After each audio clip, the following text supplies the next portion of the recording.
I think there's been a misuse of intention, playing on the hearts and minds of really good people, but saying there's only one way to do this. There's only one way to go about it. And if you're not on board, then you're on the wrong side of history as well.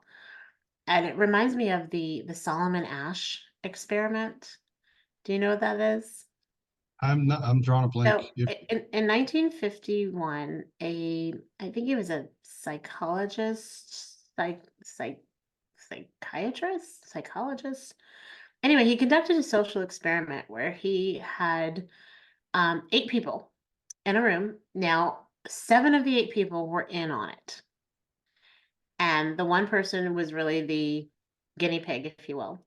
And he had 3 lines that were all the same length. And he asked them, are these lines all the yeah, same length? Right? You know what I'm talking about. yeah, I And do. then he switched it up and made one of the lines shorter. And 7 of the 8 people said, yeah, they're still all the same length. And the eighth person was like, no, no, it's like they knew it wasn't. But 75% of the time that he conducted this experiment, that eighth person sided with the group. And I think that's how DEI went south.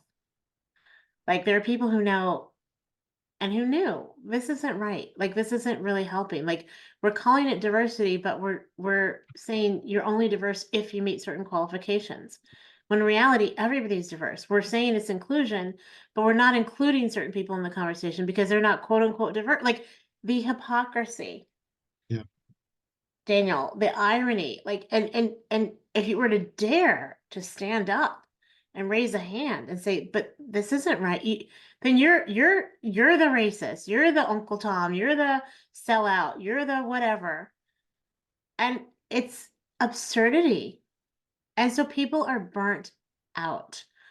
People who are tired of being the token person to have to always share their stories of, being in a marginalized group and, they're exhausted.